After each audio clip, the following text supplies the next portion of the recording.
Welcome to the Wholesome Podcast. My name's Crystal Lee Lawson, and I'm here to bring you this incredible opportunity to learn how to create a wholesome life energetically, physically, emotionally, and mentally so you can have a phenomenal life that you would love. And my guest today is Diane Reile, who's a certified clinical hypnotherapist and NLP coach. And I would love to share how she has created a wholesome life for her own self and how she can offer some resources for you. So thanks for tuning in and take it away, Diane. I'd love you to just introduce yourself and how you got into this work and share a little bit with the audience about your journey. Hello, it's good to be here, Crystal. Thanks for inviting me to talk with you. Um, I have been on this journey for approximately 6 years. Um, I am a hypnotherapist and an NLP coach, and I work with anxiety. That's kind of what started it. Was my anxiety was really high, and I was having panic attacks and really not having a good life. And I just decided I had to take action and do something about it. And I went on a retreat where I met some wonderful people and had hypnotherapy done with me. And I was just amazed at how you can shift your thoughts from being down, being down and worrying and having so much fear to feeling that and going through it and coming out on the other side of it and being like, oh, I have control over that. So then I really started to get into working with that and realized I I am gifted at helping people work through their anxiety and their fears. And I'm a mom, I'm a grandma, I'm a wife, and I kind of juggle it all and put it all in there. And I feel like I'm also I'm an adult child of an alcoholic, and that means to me that I had to behave differently. I had to act differently. I had to try to fit in. I had to try to find love. I had to um, be someone I really wasn't. And so I have found a lot of commonalities amongst the adult children of alcoholics or dysfunction, and have been really working on that part of me as well, and have a book club where we work on that together and really helping others as well. Wow, Because the anxiety, actually, I didn't realize the anxiety actually stemmed from all of that. It's like I didn't know I had all this anxiety. Where did all this come from? Well, it came from stuffing all this stuff down for all these years and not really knowing why. But once you become aware, then you can learn and do something about it. that's an incredible story and great that you went on that retreat to be able to discover, something deeper within you and see how your thoughts changed. And I really wonder, Diane, if you can explain for an adult child what that anxiety really feels like or looks like so maybe they can identify if they have some of those characteristics too.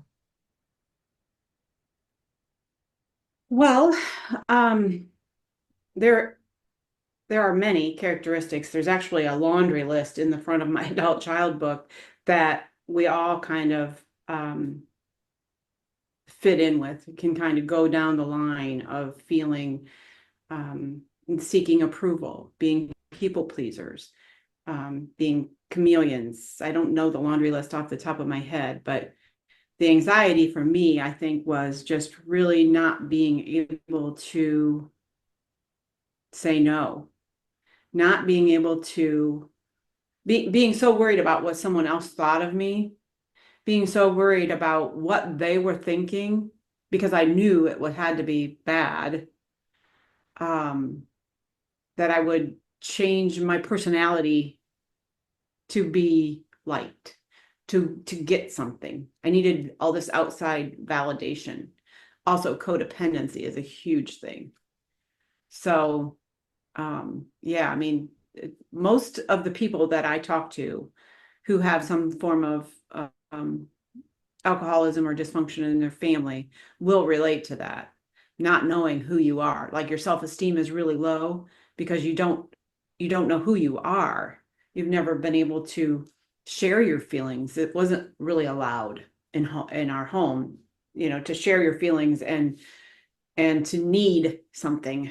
You didn't need anything. You couldn't get what you needed because of the dysfunction and everybody kind of walking around on eggshells, trying not to disturb anybody else. And, you felt like a bother and you didn't want to get in the way. And you just kind of sunk inside.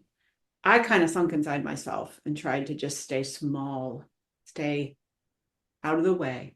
Don't cause any commotion. Don't make any waves, because Right. then you didn't know what was going to happen. So then there's also the chaos that you learn to live with and the excitement of it, which you don't realize is it's almost like a drug. Like we become addicted to that excitement. In fact, when I met my husband, um, he was a little older than me, and I thought he was so boring. He was so boring. He didn't want to go to the bars. He didn't want to go, raise a fuss about stuff and go out partying and, get in all this drama. He was just like, I was like, what a boring guy. I didn't realize that is the normal thing and that I was addicted to all of that. And Wow. that's what becomes your normal. That's So, incredible. yeah, there's a lot. And the more I talk to people, I mean, we all kind of have the same behaviors and ways of thinking. And it's in our programming. It's from little on up. You learn these things. And that's kind of where the hypnotherapy comes in, because you don't even realize that you're carrying around these programs. I have to stay small. I don't want to be seen. I'm a bother. I don't want to ask for help. I don't want to, you're creating chaos and you don't realize it. But this is all the programming and the things that you needed.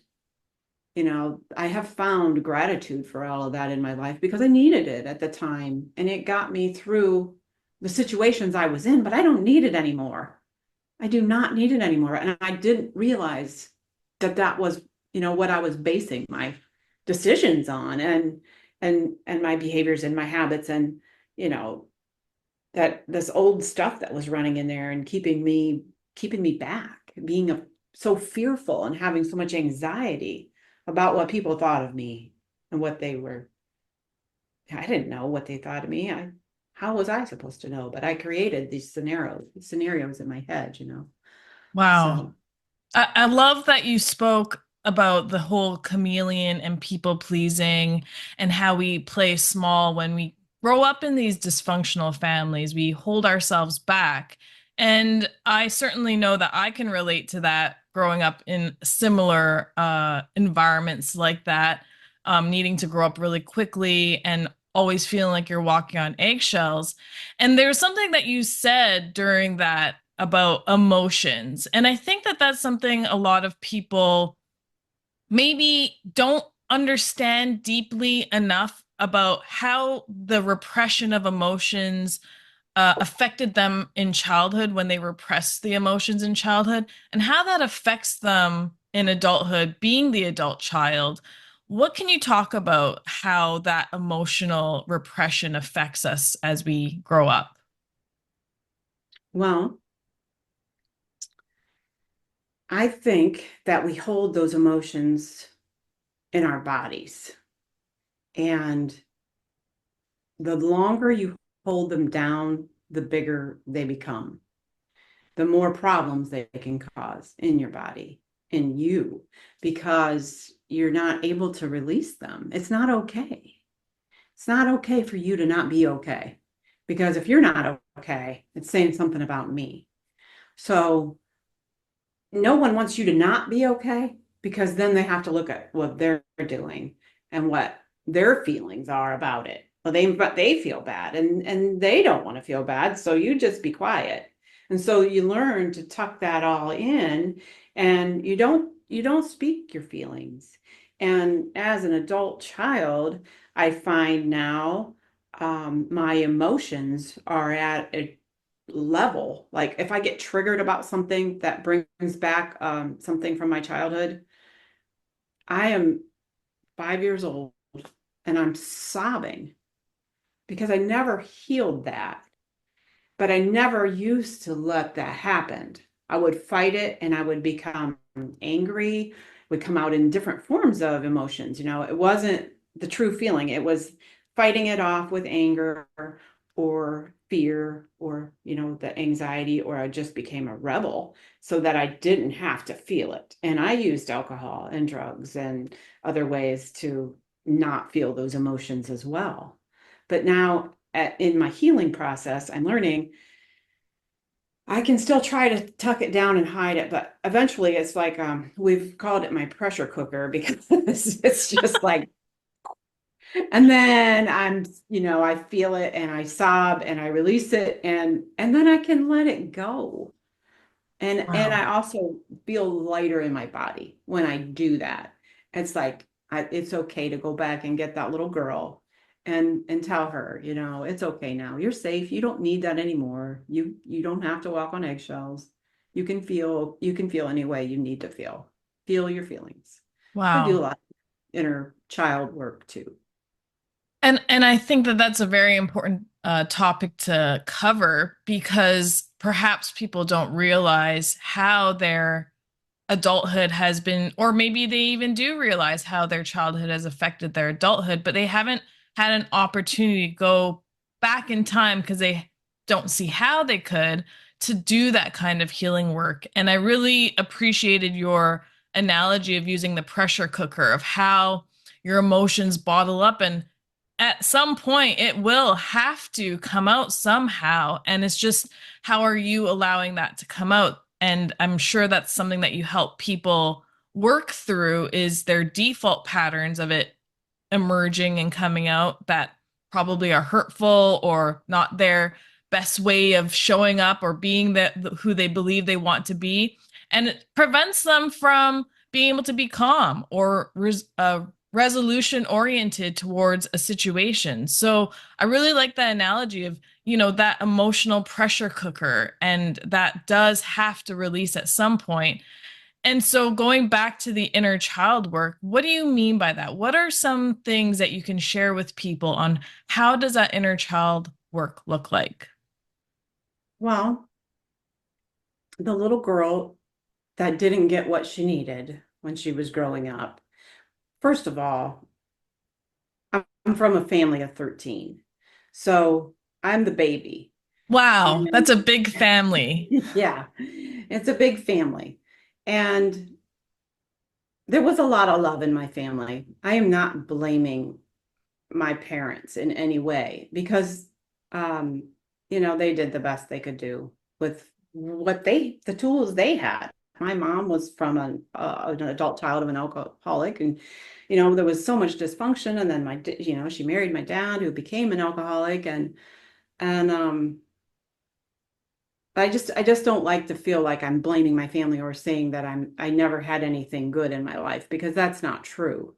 But as a little girl, you don't see it like that. You don't see it as a blessing. Oh, I don't get anything new and we're poor and I have all this disaster around me. I think I'll count my blessings. I didn't do that. I felt sorry for myself and didn't understand why my life was different than my friend's life. And um, I didn't, that little me, when I think about little me, I just see such hurt. I just can feel her pain for what she really wanted. And all, the time she basically it wasn't about money she wanted, it was the time and love that she wanted from her parents. And they didn't have the time to give. And also, someone who doesn't have love can't give love. Mm. So my mom was very loving, very, very loving. But my dad, he was a man and he didn't show affection in any way. So when I do inner child work, or, when I find myself upset about something, and I'll ask myself, well, how old do you feel? Because here you are, like almost 60, 57. I shouldn't age myself, acting like a 5-year-old. I'm crying, or I'm overreacting, or I'm, passive aggressive, or whatever I'm doing is like some action that an adult, emotionally stable person would not have. So I have to question myself. Okay, what, how old are you? What is that feeling coming up? And then kind of talk myself through it. It's okay. When that happened, you were little, and just kind of work back through stuff. And a lot of it was my teen years too, were kind of tough. And then that Wow. led me into being a young mom. And I was a young mom who wasn't emotionally stable to be a mom. And so I'm hoping to break that cycle, and so that I can go back through with my kids and talk to them, and really work with my relationships with my children, especially my oldest daughter, who I dearly love. And she had it probably the hardest because of her position in the family, just like my oldest sister had a whole different family than what I had. My oldest daughter had a different position in the family too. And, I just think it's important to go back and see that now and heal anything that was cyclical and caused that behavior. Wow. That's incredible of you. And thank you for doing that, not only for yourself, but thinking of your children as well. And, I'm not a mom, and I mean, if it happens, it happens. If it doesn't, it doesn't. But just to, I definitely raised my younger sister because our parents weren't around. So, I know each child takes on a role in the family and gets a different version of their parent as they grow up, and depending on what part of their lives you were born in. So, for you to acknowledge that your eldest daughter had a different version of you and there's some healing work to be done there. I think that taking accountability of that and putting the steps forward in order to help heal the relationship and better it, I think that's an incredible awareness of you and very noble in a sense where most parents in from what I see, don't really take accountability for their actions in a child-parent relationship. I'm sure you can that resonates with you and can agree. Oh yeah, I see that in people. I see it in my family, Yeah. but um, yeah, I just know that that's what I need to do. It's a feeling that I have, um, and I know with growing where I'm at now, I see myself as that young person, and being trying to be a mom. And I was like mentally and emotionally like a 15-year-old, I didn't have the tools to be doing what I was doing. Yeah. It, it was very hard, and I don't blame myself.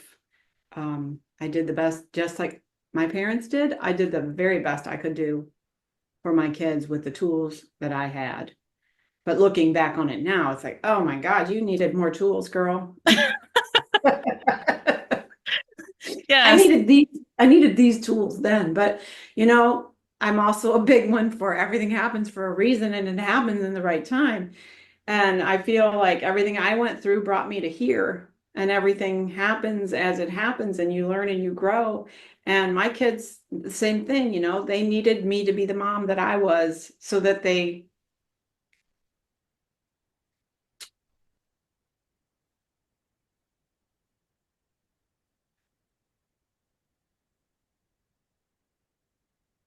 sorry, It's okay, so they could Diane. be who they are. Yeah. Yeah. It's important as a parent to do that so they Yeah. can be who they are. I love that. Yes. Because they are who they are because of who I am. And Wow. yeah. I don't want them to give up who they are. I just want to be able to pass that healing on to them. Because when you are an adult child, you don't even realize what you are passing on. What the things that you are passing on to your children through you, through your behaviors, through your fear, through your anxiety. It is all handed right on down to them. And that cycle just keeps right on going, you know.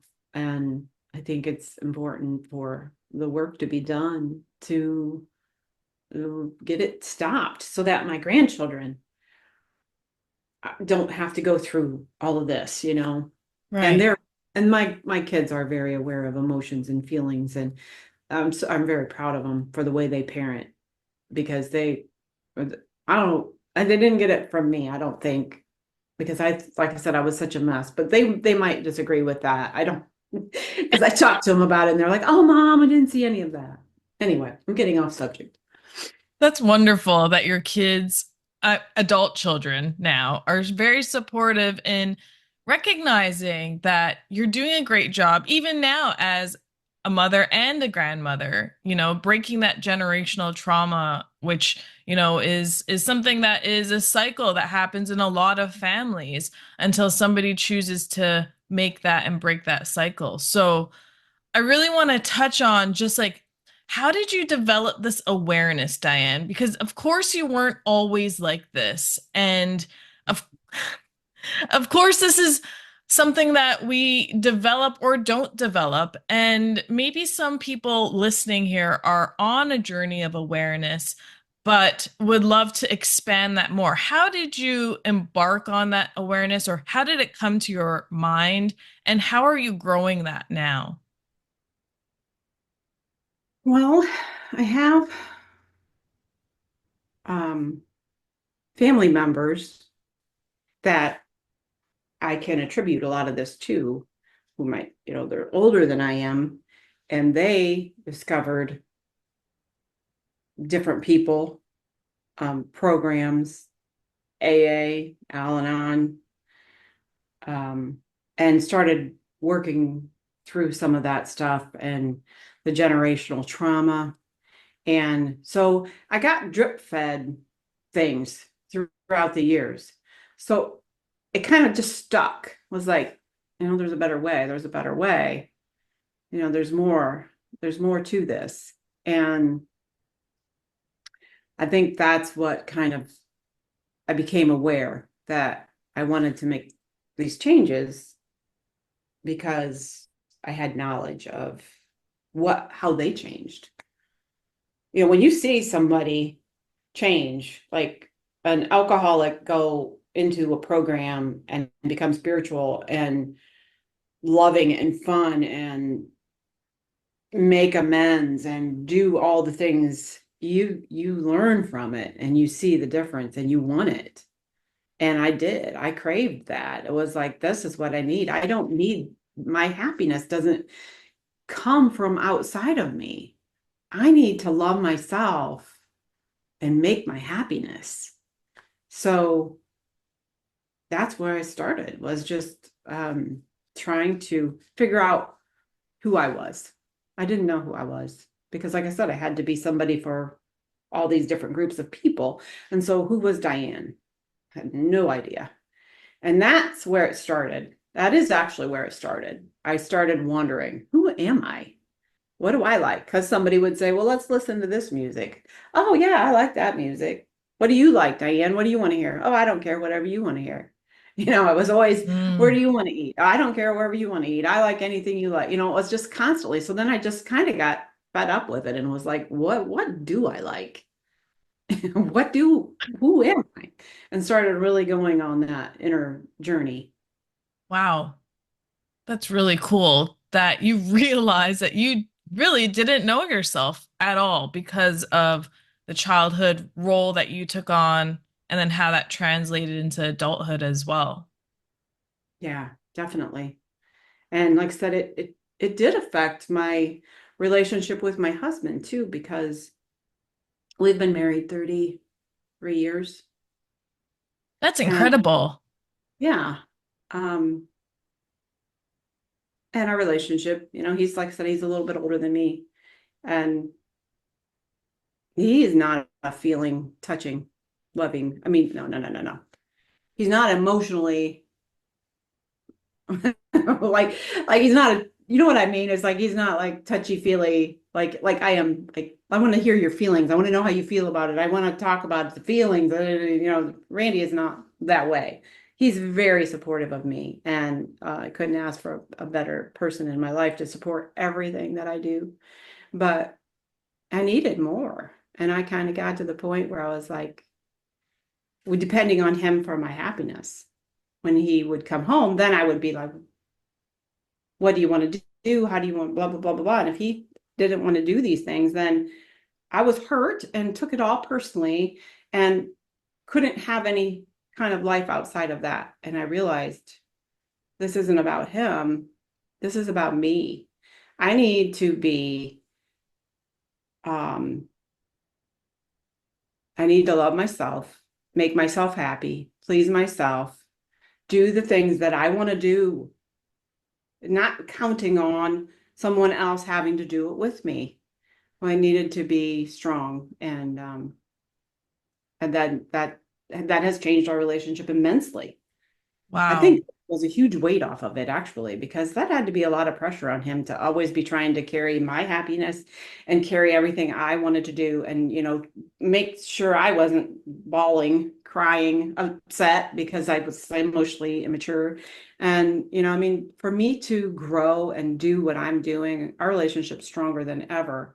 And I am able now to voice that and do things by myself and explore this whole journey and not hold a grudge against him for not wanting to do it with me. This isn't his journey. This is my journey. He can do what he wants to do. We meet in the middle, Mm, but I'm working on me. It's not up wow. to, it's not up to me to tell him how he has to change and how he has to work on himself. He's perfectly happy and in his where he's at. So yeah, there's been a lot of growth there too. I love the meeting in the middle because, I mean, coming from that kind of childhood and upbringing and your teenhood and going through all the experiences in your life, that codependency really takes a stronghold in these committed relationships. And without even realizing, we have these expectations. And I'm speaking even for myself because everything that you said just hit home, for myself. And even going outward and searching externally for somebody else to just make you feel happy or to notice you, and you start it starts to wear on the relationship if you don't take care of your own personal self. And I love the I just love the idea about you going on your own journey because this is your journey and he has his own journey. And that is a very important aspect, I think, that's missing out there in these relationships is people think once you get married, like you have to do everything together, everything is together, but that starts to actually break apart the relationship versus strengthen it because that codependency and then the attachment styles with that start to really affect and infect, meaning like cause a virus in the relationship that I think really makes them suffer. And I just love that you said meeting in the middle because how you meet in the middle and how he meets in the middle really depends on how you feel about yourself. Absolutely. Absolutely.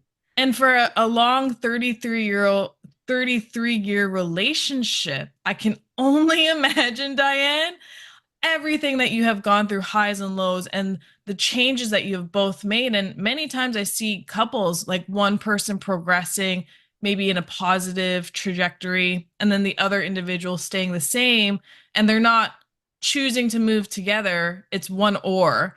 And they kind of lose themselves in that. And they don't have like a common direction that they're moving together, which is that meeting in the middle place. Like, how are we coming together?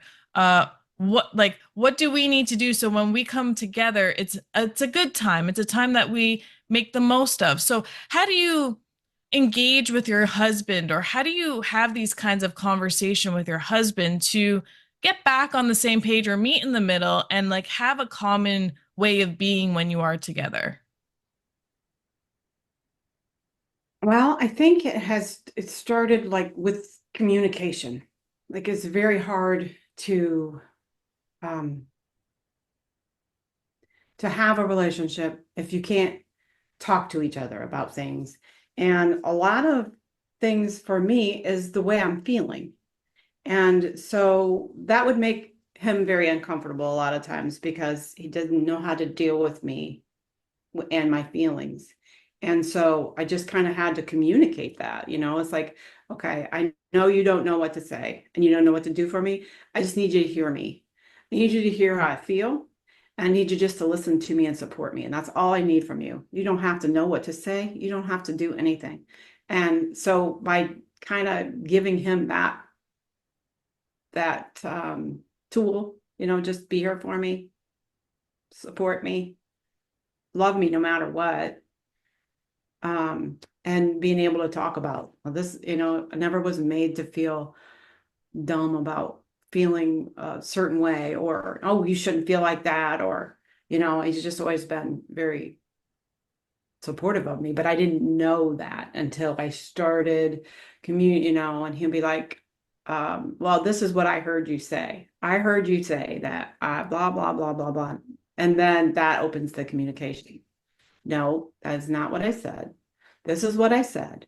Well, what did you mean, or how did you mean that? Start really questioning so that you can open that line of communication. And and then that's kind of how, like, the meeting in the middle thing is me doing my own thing and him doing his own thing. Honestly, I don't want us to act like we have some, like he's growing and doing but his growth is different than my growth. He likes to be outdoors. He likes to hunt. He likes to fish. He likes to be in the woods. He likes to do those kind of things where, that's what fills his cup. I could, I don't do that. For me, um, doing what I do, having a meeting with someone and talking to them and talking feelings and really getting into this kind of thing is what fills my cup. So we just kind of have to understand that. And, we talk a lot about, we have the kids and the grandkids. And I also have an antique business, and he likes to do that kind of thing too. So that is something that we do together. Then we go out and we shop for things for in my store, and, thrifting and antique stores and yard sales, whatever, we're always we do that kind of thing together. That's fun. That's something that we can have fun doing together. Wow, that does sound like a lot of fun. And you and I live very paralleled lives because my husband's a big outdoors guy, and Yeah. I love, chatting with people like you. And I could go for coffee with you, and our husbands can go fish together. There you go. So what I really love is that, you have highlighted the point that the communication starts with just telling the person, like, this is the intention that I would love from you. Like, if I'm sharing this feeling with you and I'm sharing this information, I just need you to listen and not even give advice, just listen. And I love that because it takes the weight off the other person to have to help you in some way, or like take away the problem or help you resolve the problem, where sometimes just that sounding board, and not like a therapist where you hit at them all the time, using them as a sounding board that way, but when it's something that really you trust their advice, or sorry, you trust their listening skills, and that they have the best intention and support for you regardless what you're going through, that they'll be there through thick and thin with you. And I really love that that's the way you choose to communicate. And then to further that, and I'm sure this is why, your NLP and hypnotherapy, really suits the relationship as well, because we tend to jump to conclusions or become really guarded in these types of conversations, where if you make sure you repeat back the words, and I'm sorry, I don't know enough about NLP to really talk highly about, the positive attributes it can help in a conversation, but I know just a very high skimmed view of it. But maybe you can talk more about like how does that curiosity or repeating back, how does that help the mind interpret the conversation? Our words are the most important words that we can hear. Our words are the words that mean something to us. So when someone tells me they're hurting or they something is going on, I feel strangled in my relationship. I feel like I can't communicate. Really, you feel like you're strangled and you can't communicate?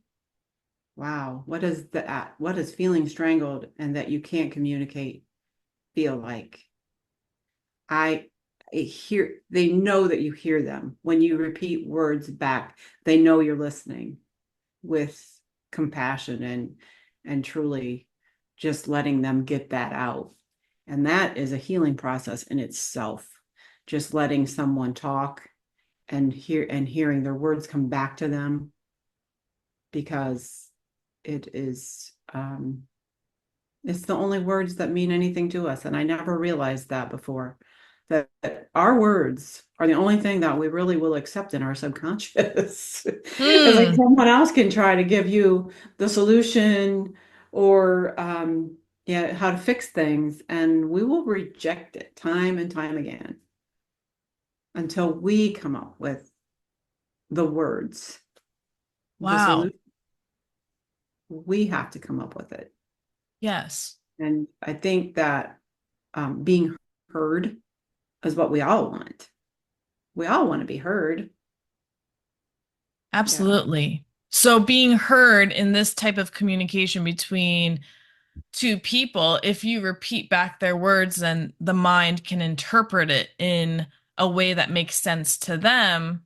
And that's how conversations can grow and deepen. Yes, Hmm. absolutely. Communication is repeating back, listening, and asking deeper questions about the next feeling that they have or the answer that they have, repeating back and delving into that with them. And also like NLP will let you detach from the problem. So you can kind of get a different perspective of it. And that is a really good thing. And um, to be able to have this problem over here and feel it, and then step over here and look at it Wow. and see it from a different view. Right. It's very healing. And also you can have that feeling here and then you can step over to a new position and integrate a new feeling, a feeling of power, of happiness, of love, of whatever that you're working on. And that feeling, that bad feeling, will dissipate just by shifting your thoughts. Right. And so I wonder when a client comes to meet with you and to talk to you about something that they've been going through or feeling like they've been struggling in their relationship or the way they feel about themselves, how does a session start? Like, how do you start working with that person? What does that look like? A session always starts with what's the problem? What's the problem? And then the problem that they are sharing with me is usually the symptoms of the problem, because getting to the root of the problem takes that communication. It takes getting past the conscious mind and getting to the subconscious mind where that really is. So it's just a lot of them talking, me asking and listening. Mm, And it's amazing what will come up when that happens. But there I'm starting to integrate some of the old some of the NLP back in. For a while I only did the questioning, the conversational hypnotherapy, but I'm really finding that it's my practice and I know what my clients need. um, I take that back. I don't know what they need. They they share where they're going, and I use the tools that I have to get them there. Like they share where they want to go. Like this is the result that I want to have. And then I have different tools to use. So maybe they need to close their eyes and relax and envision something, or maybe they need to do this NLP timeline, or maybe we just need to talk. But I'm turning it into my practice, what tools I have and utilizing all of them, because I have taken a lot of different stuff, a lot of different courses, and felt kind of blocked, like I couldn't put them all together. It was like I had to do one thing or the other thing. And I recently had a session, worked with someone on me and my thought blocks and what was happening with me, because it's important to still, do that work on myself. And I thought, oh, I can utilize these things and put them together and be creative. I am a creative being, and that creativity comes from your subconscious mind. If you let it flow and just be in the moment with someone, your instincts and intuition and your gut feeling will pull you through to help that person reach where they need to go without fixing them. Wow, that is important to, oh, I love that about not fixing them, because a lot of people see therapists to be fixed. They're like, I need you to fix me. And I think that you are helping people find those answers within themselves, but also tap into their language patterns, what words resonate with them, as well as into the subconscious mind where the creativity of how they want to resolve that problem exists. So if somebody's feeling anxious and coming to you and being like, Diane, I have this anxiety bottled up. I've done different things. I've tried to breathe. It hasn't helped. I listen to meditations. It kind of helps in the moment, but the anxiety comes back. How do you talk to somebody about that and help educate them on what you can help them do with their anxiety? Well, I would start with the fact that anxiety is produced by us.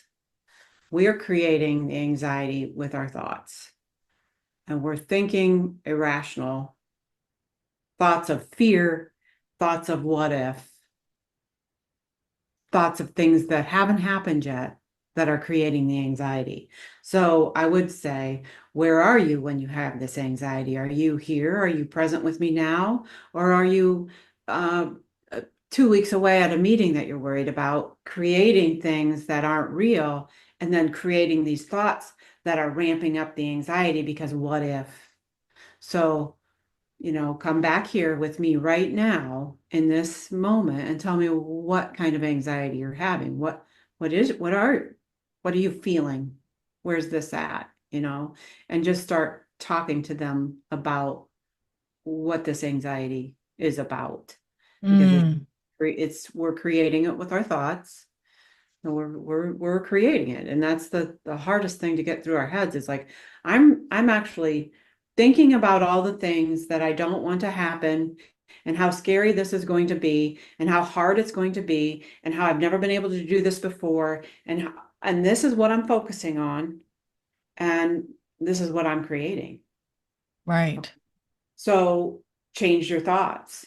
Change your thoughts. What have you done before? How many times have you succeeded? How many times have you felt successful and good and happy? How do you feel about yourself when you do something good? How do you know? And change your focus and start focusing on that, and your anxiety will settle down because now you have control. You're not under the power of those thoughts dragging you down. You are saying, okay, if I'm creating this, stop the bullshit and think where I want to go and how I'm going to get there and how many times have I done wonderful, huge things in my life. I can do this, and just start kind of getting them on a different thought wave. Mm, the thought waves, yes, because they are powerful and they can pull us down or lift us Oh up. my God. Oh yes. In a big hurry. Yes, I love that because not only do our thoughts carry a charge and energy to them, they deplete our energy as well. So that's why, even for my own experience, when I'm highly anxious, I'm exhausted by the end of the day. And, it really takes a toll on like how well I've done anything throughout the day and just like how I feel about myself. And really is a drag. So the thoughts, certainly when I evaluate them, they're the same, similar thoughts, like you said, like the what ifs 2 weeks from now, all the things, proving to me why it may not work from the past. And so helping your clients with their thoughts, I think, is the most empowering thing for anybody to do for themselves. And not only just like, you know, um, doing some meditations and stuff that do help calm the system, but like actually rewiring the brain thoughts that we're having that most likely we've been thinking for quite some time. Would you agree? Absolutely. Um, One thing I like to use as a visual is like the neural pathways in your brain. So you're stuck in this path of thinking a certain way, and this path is full of negativity and has taken you down the wrong road, and you just keep staying on it and staying on it, and it's becoming the go-to path. But when you start changing the thoughts, you can open another path. It takes work and you have to do a lot of clearing. You see me, I'm clearing this path in my head. I just see it so clearly. It's like, oh, so when I start giving myself credit and I start noticing the little wins and I start um, being noticing the feelings inside of me that feel good instead of all the bad, I start like really accelerating the good stuff, that path you will open a new path and create a path that you will access easily. And the old path, the old habits, all that old negativity, Yes. you won't go there. You'll go to the new path. Wow. Wow. And so I like to use that as a visual to me, if that makes sense. No, that's a great visual. I just I was watching this show about not the show, this speak about the yellow brick road, and we could choose two paths. And I can't remember the movie now. Dorothy with the red shoes. Really? Man, what movie was that? Anyway, there was a scarecrow and she came to the path and she could choose two Oh, The different. Wizard of Oz? The Wizard of Oz, yes. Oh, I thought you were talking about a different movie. I was like, you can't No, be talking about The Wizard of the Oz. Wizard of Oz. And it was just a little clip about like how our default patterns always work. We always go down that path, and she was given the choice to go down the same path or that path or this path, and you have to choose which path you'll go down. And like you said, default, we always pick that path because we know it. We've been going down it. Mhm. And so you're helping. Comfortable. It's comfortable. Right. Right. And I think people, don't realize that they have the option to go down the other path, maybe. And so helping people see that and make that, their familiar way of going down the path and choice afterwards, I think is very empowering and liberating for people. And getting comfortable being uncomfortable is the only way that you can grow.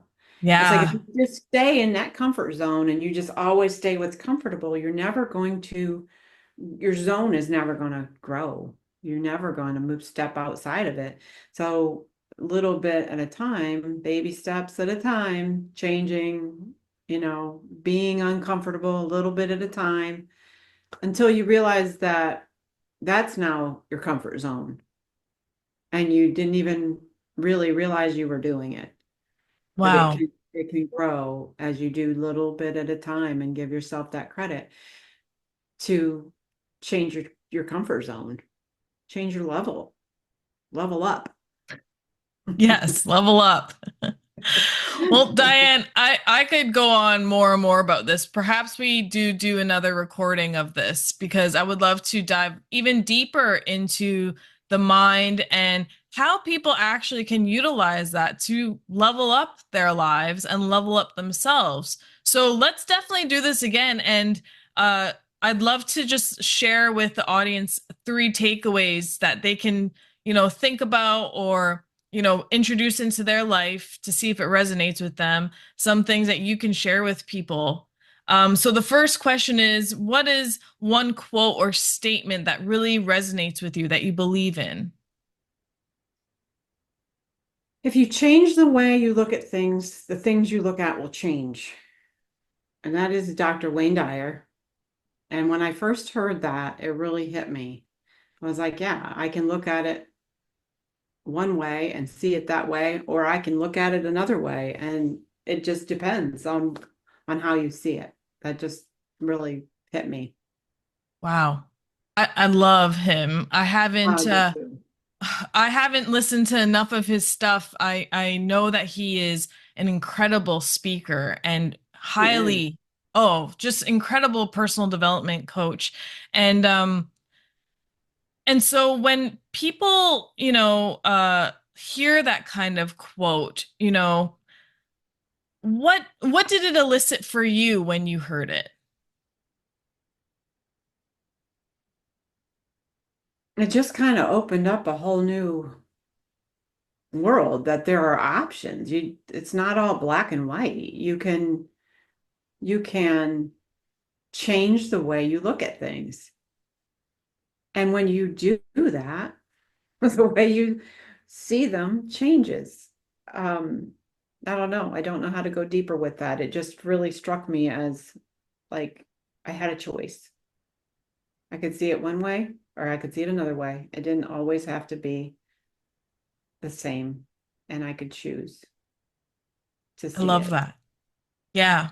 And coming from a place where I saw things just black and white, that really helps open up that gray zone, maybe, which is true living. And I love how it could just be that simple, the way he said it, and it just is truth. Yeah. So what's one activity that helps you manage your stress levels, just the daily stressors that you have? What's one activity that you engage in? Well, I like to walk. I like to go out and walk. It helps me clear my mind. It helps me be able to focus and like step away from whatever is stressing me and just get my adrenaline going and notice my surroundings, just like really be in the moment while I do that so that I'm not still thinking about whatever was stressing me out. No, now I'm seeing there's birds over here and this grass and just noticing what is along my path when I'm walking and being present. And that is the best way to distress for me.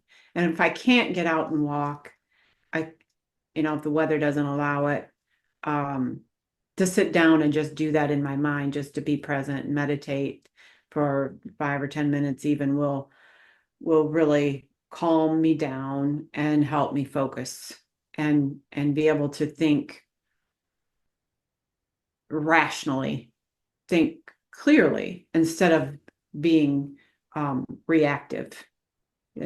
I can be like, I see it now and it's okay. And I'm calm down, I can handle it. So Wow, that's awesome. yeah. And what's one thing you do with a loved one? One fun thing that you do with a loved one or your husband? Well, I already said that Randy and I like to do the antiquing thing together. As far as loved ones, like my grandkids, I like to have the grandkids over and we just like to play games. We play games and just be together. And Randy and Nice. we play games in the evening sometimes too. we're doing it for a different reason because we're trying to not get old and we're trying to keep our mental clarity. It's like we have to work our brains. But the kids, they love to come to Grammys and just play games. They just know when they're here, I have time. That's their time. And it's kind of like for me to be that little kid again and get to do those things that I didn't get to do. So I think they kind of think of me as a big kid. We do all kinds of crazy things together because I'm like reliving my childhood and reparenting that little girl and giving her what she needs as they are with me. So Wow, that's so beautiful. That sounds like a lot of fun. we do have fun.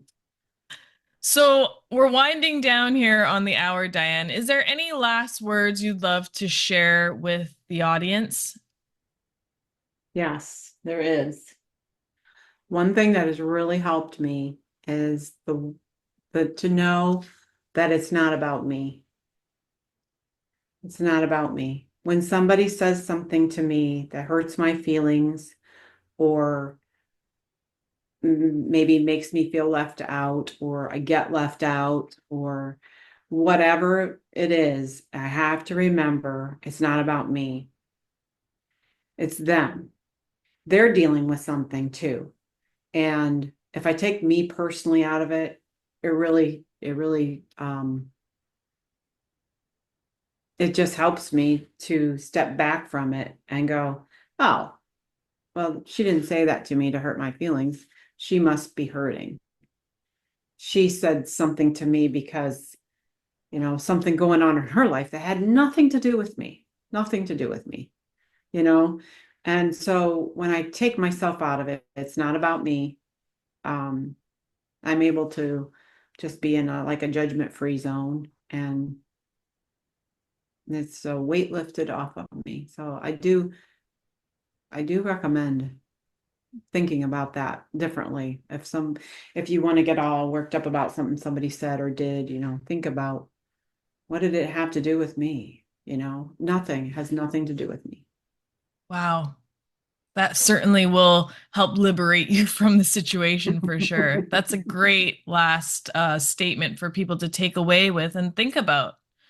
So I I'd love to wrap this up now and have you back next time, but your contact information will be linked in the description below. If anybody is looking for help with hypnotherapy and an NLP coach, contact Diane. Her information and her email and website is linked below where you can get in touch with her, have a consultation with her, get to know her even better. And if you really enjoyed this episode, I would appreciate it if you left a comment below on your big takeaway here because there was a lot to unpack here today. And I think there's a lot of juicy information that we can definitely go deeper with Diane next time we have her here. But I would just love to hear what your biggest takeaway was and what you would love to see more of. So take a minute to like, subscribe, and share it with somebody that you know would highly benefit from this information. And I thank you for tuning into the Wholesome Living podcast. I'm wishing you a wonderful, phenomenal, wholesome day.